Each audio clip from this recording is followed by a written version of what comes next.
इस वीडियो के माध्यम से मैं परिचय कराने जा रहा हूँ एएन तिवारी सर, जो कि नेशनल फेडरेशन ऑफ ब्लाइंड के सेक्रेटरी हैं। इनके द्वारा इस प्रारंभिक शिक्षक नियोजन पर एक PIL भी दाखिल किया गया है। साथ ही अभी बिहार में STET की एग्ज़ाम हो रही है और स्टेट की एग्ज़ाम में एएन तिवारी सर कुछ आवश्यक सूचना देने के साथ ही साथ इस इंटरव्यू में शिक्षक नियोजन से जुड़ी हुई डोमिसाइल और अन्य तमाम मुद्दों पर बेबाक तरीके से अपनी राय को रखे हैं। अतः अगली आवाज़ एएन तिवारी सर की। हमारे साथ अभी फोन लाइन पे मौजूद हैं एएन तिवारी सर। जी हाँ, यह वही एएन तिवारी सर है जो कि नेशनल फेडरेशन ऑफ ब्लाइंड के सेक्रेटरी होने के साथ साथ पटना उच्च न्यायालय के अधिवक्ता हैं और साथ ही साथ बिहार में जो भी शिक्षक नियोजन अभी चल रहा है और विगत जो भी नियोजन हुआ है उस पे सर का काफी पैनी नजर रहता है। अतः शिक्षक नियोजन पे अभी तमाम दुविधा है, गतिरोध है, इन सभी मुद्दों पे हम सर से कुछ जानकारियां लेंगे। सबसे तो पहले सर मैं अपने चैनल पे आपका स्वागत करना चाहूंगा। धन्यवाद सर, मैं आपसे प्रश्न करना चाहूंगा कि अभी बिहार में स्टेट की एग्जाम हो रही है, तो सर स्टेट के एग्जाम में दिव्यांग अभ्यर्थियों को श्रुति लेखक मुहैया कराया जाना है। इसके लिए आपने काफी संघर्ष किया, जिसका नतीजा हुआ बिहार सरकार उन लोगों को श्रुति लेखक मुहैया कराई है। लेकिन सर हम आपसे जानना चाहेंगे कि वर्तमान स्टेट के एग्जाम में श्रुति लेखक का इम्प्लीमेंटेशन कितना हो पा रहा है और जो व्यवस्था श्रुति लेखक का किया गया है इससे आप कितना संतुष्ट नजर आ रहे हैं? हाँ, देखिए, जहाँ तक श्रुति लेखक मुहैया कराने का आप शब्द का प्रयोग कर रहे हैं जी, तो ये बेहद ही हर्ष की बात है दिव्यांग अभ्यर्थियों के लिए कि बिहार में अभी तक 1986 का श्रुति लेखक नियमावली चल रहा था। जी, National Federation of the Blind की शाखा का पुनर्गठन होते ही हम लोगों ने प्रयास किया और उसमें सफल भी रहे जी। और श्रुति लेखक नियमावली 2018 जो भारत सरकार का श्रुति लेखक नियमावली 2018 है उसको बिहार में भी लागू कराया गया है। तो इसमें मुहैया कराने का मामला ही केवल नहीं है, यानी अगर अभ्यर्थी अपने से स्वयं श्रुति लेखक लेकर परीक्षा में सम्मिलित होना चाहता है, लेकर आना चाहता है यानी घर से, तो उसके लिए भी वो स्वतंत्र है।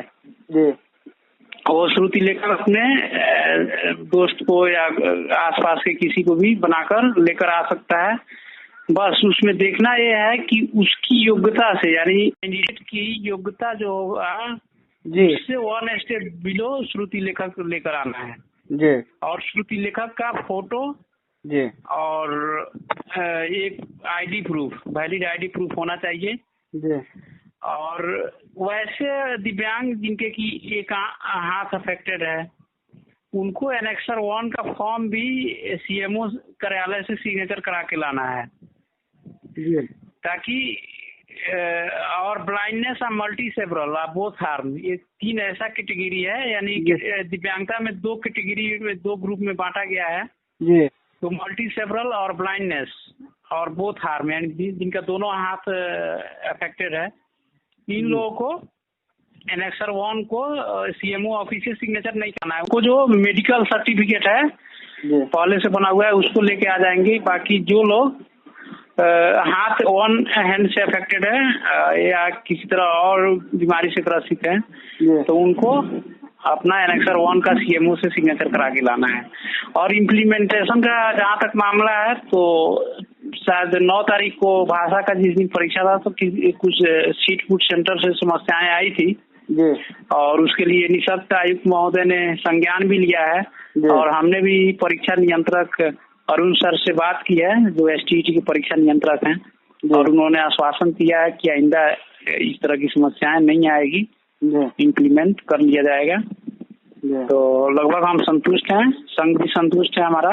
यही है STET के दिव्यांगों का लिए फैसिलिटी जो है श्रुति लेखक के संबंध में। जी सर, हम आपसे अब शिक्षक नियोजन से जुड़ा हुआ एक सवाल पूछना चाहूंगा, क्योंकि सर आप बीते जो 2006 में जो शिक्षक नियोजन हुआ, 8, 9, 12 जो भी शिक्षक नियोजन बीत चुका है, उसमें क्या स्थिति रही और वर्तमान में जो छठे चरण का शिक्षक नियोजन सर अभी चल रहा है, इसमें एक बहुत बड़ा प्रमुख मुद्दा डोमिसाइल का है और मुझे लगता है कि सर आपके संज्ञान में डोमिसाइल का मुद्दा चला गया होगा।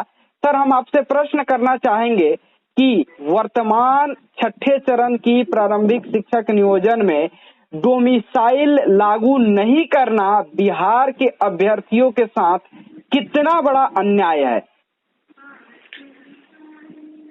बिहार में जो शिक्षक नियोजन की प्रक्रियाएं चल रही है, डोमिसाइल नीति लागू नहीं करना एक और एक तरीके से अपराध कहा जा सकता है छात्रों के साथ, यानी जो गड़बड़ी हो रही है।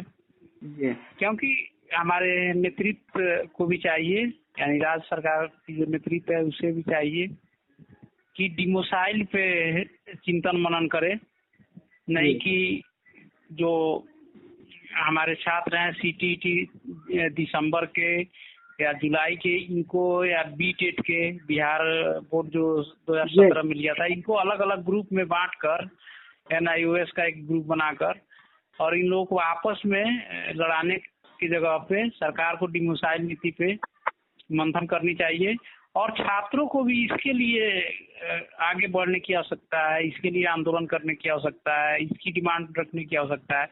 तो छात्र भी आपस में ग्रुपबाजी सरकार कराती है और वो लोग ग्रुपबाजी करके लड़ जाते हैं आपस में और मामला न्यायालय तक भी जाता है।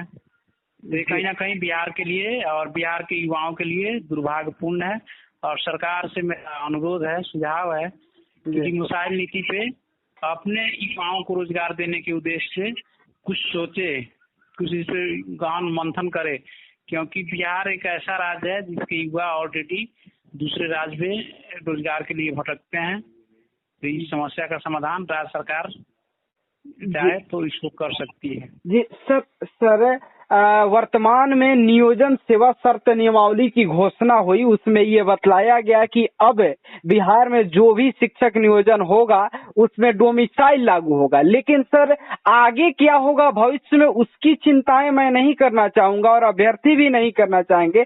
वर्तमान परिदृश्य में जो ये नियोजन चल रहा है और जो कई प्रखंड से और पंचायत से जो लिस्ट आ रहा है मेधा सूची, जिसमें ये 80% से 90% बाहरी राज्यों के अभ्यर्थियों को सीट दिया जा रहा है, उनको जगह मिल रहा है।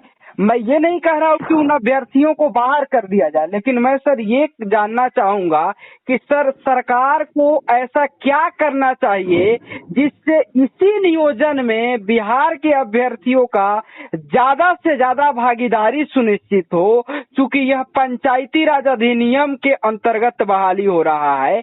और सर बीते जो बहाली हुआ है 2006 और 12 में, उस पर भी जरा सा सर संक्षेप में प्रकाश डालने का कोशिश करें सर। देखिए 2006 और 2011 या उससे पहले जो नियोजन प्रक्रियाएं हुई जी, वो हमारे अफसर शाही के कहा जाए या नेतृत्व की वजह से एक तरीके से सकारात्मक दिशा में कही जा सकती है। हालांकि उस नियोजन में भी समस्याएं रही, किंतु डोमिसाइल नीति के साथ वो सारी भर्तियां हुई, इसलिए सकारात्मक कही जा सकती है, बिहार के युवाओं के हित में कही जा सकती है। किंतु जो अभी फिलहाल की जो भर्ती प्रक्रिया चल रही है, प्रक्रिया बिल्कुल बिहार के युवाओं के लिए या भावी शिक्षकों के हित में नहीं है, दुर्भाग्यपूर्ण है। तो इसके लिए सरकार को अगर वोट बैंक का अपेक्षा बिहार के युवाओं से होता है, बिहार की जनता से होती है, तो उनके लिए कुछ सोचना जरूर चाहिए।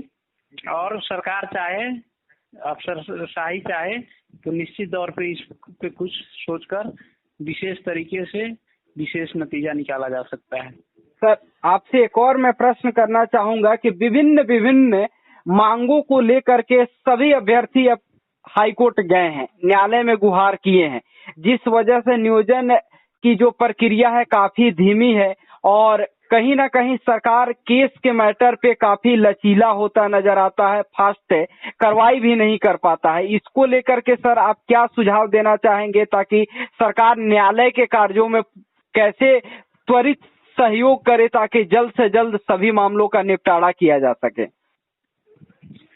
देखिए सरकार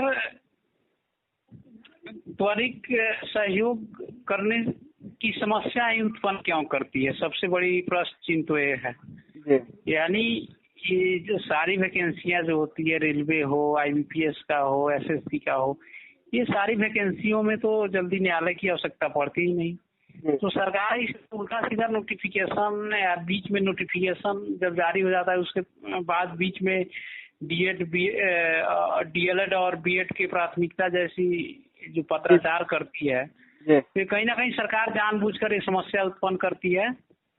और सरकार इसमें किसी भी तरह की बढ़ चढ़कर सहयोग करने के स्थिति में है भी नहीं और वो करना भी नहीं चाहती। वो खुद न्यायालय पे निर्भर रहना चाहती है।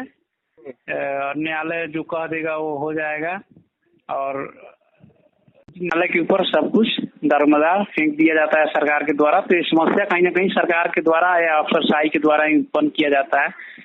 यही है मेरा समझ है। सर, आपने बहुत अपना कीमती समय दिया है मेरे चैनल पे। मैं सर आपसे फिर आगे भी आपसे समय लेना चाहूंगा, क्योंकि सर आपके भी इस संगठन national Federation of the blind के जरिए इस शिक्षक नियोजन पर रोस्टर संबंधित केस की गई थी, जिसके बीते दिनों सुनवाई नहीं हो पाई। उन मुद्दों पे और दिसंबर सीटेट के केस की सुनवाई 21 सितंबर को है। इन तमाम मुद्दों पे मैं अगली वीडियो में मैं आपसे चर्चा करूंगा और मुझे उम्मीद रहेगा कि आगे की जो सार्थक चर्चा है उसमें आप मुझे समय दे पाएंगे। और आज के समय देने के लिए सर आपको बहुत बहुत धन्यवाद। Thank you.